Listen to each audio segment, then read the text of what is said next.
Many of us dread meetings. In our first of 2 episodes on making meetings meaningful, we learned best practices from academics on how to be better in meetings. In our second episode, you'll learn even more techniques for bringing people together, figuring out the best way to maximize our time, and making your meetings more effective. Some of the brightest spots in my day are when I receive an email that says a meeting has been canceled. This is not a good thing. Meetings are important and can be very helpful, yet many are ineffective and a waste of time. By focusing on purpose and outcome, we can make meetings matter. I'm Matt Abrahams, and I teach strategic communication at Stanford Graduate School of Business. Welcome to Think Fast, Talk Smart, the podcast. Today, I am really looking forward to speaking with Elise Keith. Elise is a friend and a very creative thinker when it comes to making meetings more effective. Elise is also known as the Meeting Maven and co-founded Lucid Meetings and wrote Where the Action Is, the meetings that make or break your organization. I'm excited to have you help us crack the code on effective meetings. Elise, welcome. Thank you for having me. Let's do it. Elise, in your opinion, what are meetings good for? Everything in an organization's communication architecture is really designed to channel 3 things, right? We're channeling information, we're channeling attention, and we're driving intent. So of all of the communication channels we have, so your email and your Slack and your asynchronous work and whatnot, meetings are really the most powerful one. So when you say, what are meetings good for, right? It's the one place where you've got the entire group's attention focused on the same information at the same time, and you can channel that into clarity of intent on what happens next. So it's powerful. So meetings are really powerful that way. Absolutely. They're a way of focusing and really making sure that people are aligned. I appreciate that. When is it best to run your meetings in person versus virtually? The short answer is, how well do you know your group, right? And how clear are you on what you're trying to achieve? And if the answer is, I don't really know this group very well, and we're not super clear on what we need to do, your odds of getting a good result are better if you're in person. Because when things are wishy-washy and messy, being in the room so that we can interrupt each other and overlap and read that body language really, really well helps. That said, if you are super clear on what you need to achieve and how you're going to do it, you can use that intentionality to be successful in any format. Excellent. So it really has to do with how well you know each other as at least an initial decision point for deciding virtual or in person. How well you know each other, and also how clear you are about what you need to accomplish. Right. Absolutely. Now, I know in your work, you distinguish among a variety of different types of meetings. Can you give us a rundown on a few of these different types? Yeah, you bet. What we discovered is that across all of the business functions, leadership to, onboarding your front end customer support, there are essentially 16 different types of meetings that can be grouped into 3 rough categories. So there are these cadence meetings, which are the ones that we use to keep work going. We've got a team, we know what we're trying to achieve, and we need to get together to make sure that we're actually making progress and that nothing too big has changed. Are you still okay? Are we still doing the right thing? Those are your cadence meetings. There are a whole nother set of meetings called the catalyst meetings, and those are about changing things, brainstorming, decisions, problem solving. And for those, you're going to want to bring together the right people to help you achieve that goal and follow a process that helps that group think about the problem in the same way at the same time. So that's really where all that facilitation stuff comes in, is in those kinds of places. And then the final set, that other last bit, is what we call learn and influence. And Shishir Maroda at Coda, who's done a beautiful job looking at this from the Startup Valley perspective, calls context. So in essence, what do we do? How do we gather to help give people an understanding of how to make sense of what's going on for our organization right now and how we can better think about the work that we do together. Cadence, catalyst, and context are the big buckets of different types of meetings. And I think that's really important for people to understand what the purpose of the meeting is so that you can better design the meeting to fit that purpose. Do you have advice and guidance on finding purpose and articulating that so people are focused on what is going on or will be going on in the meetings? Absolutely. The way to think about it is this: there are two things you need to know before you schedule any meeting. One is the purpose, and one is the outcomes. So, what will be different because we did this? And with the purpose, you want to state that as a verb. And here's a rule: that verb has to be something like to decide, to create a plan, to make sense of, to find an agreement. And it cannot include any words that are a synonym for meeting. So, give me an example of what a good meeting purpose statement would be. Well, let's talk about the common example in companies where they might say, hey, there's a budget meeting on the calendar. So meeting is a synonym for meeting, pretty Right. a pretty Right. direct one. And budget is a noun, not a verb. What is the purpose of that meeting? No clue. Something related to the budget. So what do you break it down? Well, if it were a planning meeting, it would be to create the budget plan for next quarter. If it's a problem solving meeting, it would be to solve the budget shortfall. If it's a decision making meeting, perhaps it is to approve the budget changes that came from our departments. Love it. That's really practical and tactical, Elise. The second thing you mentioned beyond purpose was focusing on outcomes. Can you tell us more?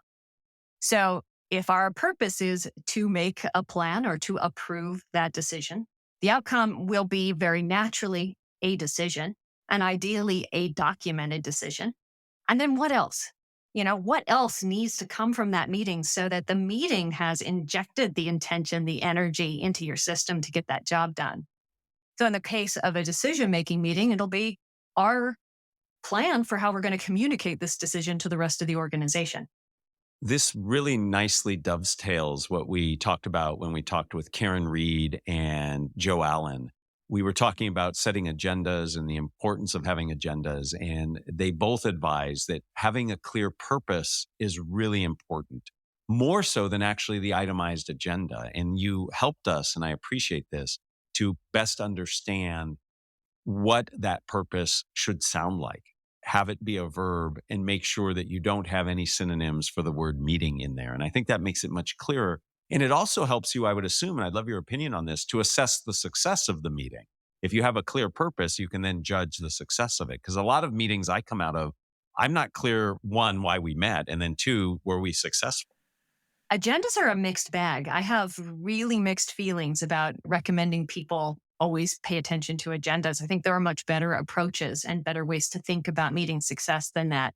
But with purpose and outcome, you put those things in the calendar in advance. People know, should I be in that room? How do I prepare? Am I equipped to help us get to that result? It's it. That's all you need a lot of the time. I am smiling ear to ear because you mentioned the calendar invite. I feel like the calendar invite is the most underutilized tool for helping us have effective meetings for the very reason you mentioned. It helps us get prepared. It sets our expectations. We can put in those invites so many useful things. Just what you call your meeting matters. Just as you said, how you label your purpose. So I really encourage people to take what Elise is saying to heart and really think about how you can operationalize it in your meeting invites. So Elise, I get that purpose and outcome are really important to define up front to have a successful meeting. I'm curious, as you begin to think through your purpose of meeting and your potential outcome, are there times where you might decide that a meeting isn't the most effective way to come together and accomplish this purpose? And if so, what do you advise people to do when thinking about not meeting? The answer is embedded in the question. If you are unclear what the purpose is, do not hold other people's time hostage. Other people's time is not for you to sit there and work out what that might be. You are not ready to meet. Do not meet if you don't know what the purpose is. Instead, step back, maybe send an email, maybe use Slack, maybe talk to your dog, go for a walk, get clear. If you are clear on the purpose, you're clear on the outcomes, but you can't get the people who will help you achieve the outcomes, don't meet. Figure out how to communicate with them in a way to get that done. So there's no reason to invite people to have a conversation that they then can't resolve. That's enormously frustrating. And then finally, if you show up, you know who's supposed to be there. You're clear on what to do. You're clear on what you're trying to achieve. You get there and then somebody doesn't show up. Or, yeah, we all thought we would do this, but our dog died this morning. Like, whatever it is, if you're not in a position to actually be successful, stop. You can't have a meeting of the minds if the minds are not in the meeting, if they're like on their, what they just ran into or their dry throat or whatever. Yeah, that's a great way of putting it. How can you have meetings of the minds if the minds aren't ready to meet? And this notion of being a steward of people's time, I think is really an appropriate way to envision meetings. Meetings can be incredibly effective uses of time. You can really catalyze and initiate good work. But at the same time, you can waste a lot of time. And I think the criteria that you gave us are really helpful. I have seen you run meetings. You're an expert facilitator. Are there things that you tend to go to just get people to be engaged, to get them off their devices, to get them off of multitasking? How can you pull people into the content? Clearly making it relevant and relying on best practices that work for your team makes a lot of sense. But are there other tools or experiences that you rely on to help engage people? Yeah. And certainly if you're working with a group where you're not so clear or you're a guest, which I happen to be a lot of the time as an outside expert, always show up a little early, show up in advance.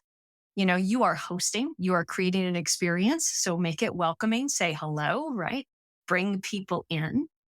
And there's something about when you, especially if you're in a virtual setting, but in any setting, when they see your face and you talk to them right off the bat, you set the expectation that, hey, guess what? You are here as a contributor. I expect you to talk. And you want to back that up by ensuring they're contributing in some way within the first 5 minutes.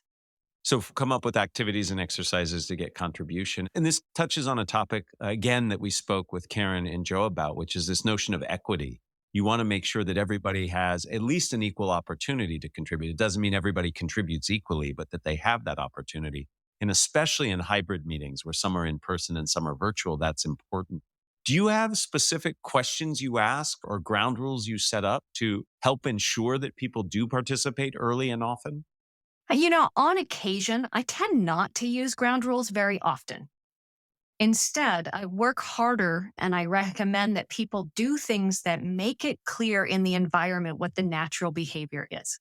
So let's take an early engagement thing that you can do both with real teams that you work with and then as an outside person walking in to lead a meeting. First 5 minutes, hey, everybody, how you doing? I want to check that we're in good shape for this today on a scale of 0 to 5. How's your energy? With 0 being, oh my gosh, I'm nearly dead. And 5 being, woohoo, jazz hands, let's go. And 3, like, I'm fine, thanks. Let's move on. 3, 2, 1, show me how you're doing. It's a visual. We ask people to hold up hands or type in the chat. Mm-hmm. And we have this opportunity to say, okay, hey, guess what? I'm going to ask you things and you're going to reply. Hey, we're going to all do it at once. Hey, everybody's participating. Hey, a Yes. range of opinions is welcome, right? So we do things to set the conditions that make the kind of behavior that we want to share collaboratively obvious. What is so cool about that bit of advice that you just shared, the example you gave, is not only does it get people engaged and demonstrate that you want them to be participating, but you actually get them doing it. So you set that expectation. And with that one in particular, you get vital information that will help influence how you proceed in that meeting. If everybody comes back a 5, you're going to do things a little differently than if you have mixed results or a lower average in terms of energy. So I like that idea. And instead of saying this is a meeting where we all will participate, you actually do the participation. That I think is a really valuable idea. Something I just learned that I really like, I was doing a presentation and I asked people to share their best practices they use for meetings. And somebody talked about sit back time. And I thought this was fascinating. So in order to encourage fingers off the keyboards on a virtual meeting, for example, is they just say it's sit back time. So everybody just takes a seat back. So their hands literally can't reach the keyboard. And then they have their conversation that way. And anybody at any point can say it's sit back time. And it's not seen as being harsh or aggressive. It's just saying, we really need to connect on this particular issue. And it's a nice way of setting expectations and having a norm for talking about really important issues. So I love these experiential ways of inculcating behavior such that we can actually drive success in those meetings. Are there other tools that you use when facilitating to bring about the coordination and cooperation that we're looking for, paired with equity and safety and just the time constraints that go into meetings? Two that speak directly to what you're talking about are think, pair, share, or one, two, all, or whatever you want to call it, where you ask a critical question to the group and then you give everybody a minute to think about it on their own in silence. Massive leveler, right? Because not everybody processes instantly.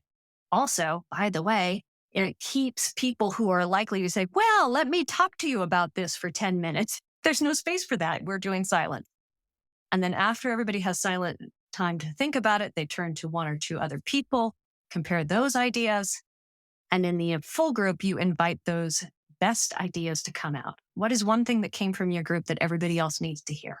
So everybody participates, but not everybody is put on the spot where they have to share in front of everyone else. I love the think, pair, share. It is an excellent teaching technique. It is helpful for people who might be more introverted or perhaps don't have the same command of the language because it's not their first language. It gives an opportunity to reflect and then to connect with others before you actually bring to the table. And the thing that you highlighted there that many of us don't think about is the notion of silence in meetings. Silence can be productive time. It can be time where people are really doing active work. Was there another one you wanted to add? In the business context, it's important to remember that we also need to get work done. Right. Meetings are about achieving results. You can use those same techniques and take the time where the group is working together through things, make it longer, and achieve basically parallel processing. So let me give you an example. Let's say your leadership team is working through what's going on this month, and you've run into a number of issues that have come up that the team needs to work through, right? We've got some hiring delays. We've got something going on in the supply chain. We've got a customer who's got a problem, 10 things to work through. Well, if you keep the entire team together, talking through each of the 10 things one at a time, what happens? You're there till Tuesday, Thursday. It's the longest meeting ever. And you make no progress because you don't have time to get any of them done. So instead, you can have the entire group silently rank which of these are the top priorities, and then break that group up. 3 people take the first one. 3 people take the second one. 3 people take the third one. And they work on them in parallel at the same time, coming to a suggested resolution. I like having people maximize the productivity by splitting up and having people focus on what's most important. Right. So meetings, you have this opportunity to divide the work, but not the team, right? We're working on this all together. And at the same time, you're doing this thing. Everybody's contributing. Everybody has a chance to have input. Everybody's valued. And we're making progress. Driving towards that outcome you talked about more efficiently. So Elise, you are full of lots of best practices. If you're okay, I'd like to do a lightning round, if you will, of specific issues or challenges or opportunities. And I'd love just to get your thought about one best practice for each. Are you up for that? Bring it. Great.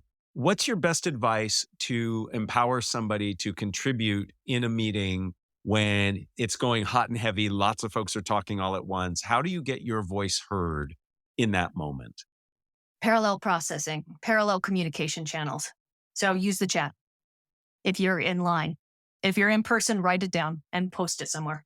Excellent. I like that. My advice in that situation is to paraphrase something that's being said and use that as the hook that pulls you into the conversation so you can latch on. But I love this idea of parallel processing using chat, posting it on the board, writing it up. I think that can be really helpful. A little bit of the opposite. How do you shut people down who are talking too much, who are sucking the air out of the room? How do you get them to quiet down to allow others to contribute? You've got to boldly raise your hand and say, oh my goodness, I'm noticing the time. Yeah. So use the time or use the goals that you have to achieve as the mechanism. Absolutely. I also rely here on paraphrasing too, where you can literally interrupt the person by highlighting something of value they said and then politely moving the conversation over. So I might say, at least that point you made about cost, really important. I'm wondering, what does Neil think about cost? And all of a sudden I've taken the floor away. So I think you're right. You have to call it, blame it on timing, blame it on the goal, use paraphrasing. Before we end, Elise, I'd like to ask you the same questions I ask everybody who joins me. The first question will be one I make up just for you, and then the other two are those that are consistent across many guests. Are you up for doing that? Bring it on. I want you to reflect on the most recent meeting that you were involved in, either as running or a participant. What's one thing that you would have done different to make it more effective? The clearer you can be about your intent and exactly what you want to have happen as you move forward, the more likely you are to get it. And in my last meeting, I would have taken the time up front to be just even a little bit clearer. All right. So, really having that purpose and intent clearly defined and aligned with everybody. Next question. Who is a communicator that you admire and why? I like Anne Handley because she makes me think, she makes me laugh, and she makes me better. What a wonderful reason to like a communicator. And I encourage everybody to check out Anne's work. Final question. What are the first three ingredients that go into a successful communication recipe? I would say deep breath to get clearer on that intent, open ears, and a willingness to keep in the conversation. So the deep breath to focus makes a lot of sense to me. Open ears so that you're listening and observing what's going on. Talk to me about the keeping in the conversation piece. What does that mean for you? In the places where communication is most likely to break down, I find is that sometimes it breaks down because we're unwilling to stick with it. So people disengage when it's uncomfortable or not in their wheelhouse, or they just don't want to deal with it. Right on. The first time you get it wrong, you walk away. That is not a successful communication recipe. No, not at all. Not at all. Thank you for clarifying. And I see how that is so important. You have to engage and you have to participate, even if it's uncomfortable. Well, Elise, I knew this was going to be an engaging conversation. I knew I would learn from you, and all of our listeners are benefiting from your advice. Having a clear purpose in our meetings, focusing on the outcomes, being equitable and open and demonstrating what we want, not just sharing what we want. Really, really important advice. Thank you so much for your time and for your input and insight. Thanks for inviting me. Thank you for joining us for another episode of Think Fast, Talk Smart, the podcast from Stanford GSB. To learn more about effective meetings, please listen to episode number 42 with Sarah Singer and episode number 14 with Bob Sutton. This episode was produced by Jenny Luna, Ryan Campos, and me, Matt Abrahams. Our music is from Floyd Wonder. Please find us on YouTube and wherever you get your podcasts. Be sure to subscribe and rate us. Also, follow us on LinkedIn and Instagram. And check out fastersmarter.io for deep dive videos, English language learning content, and our newsletter.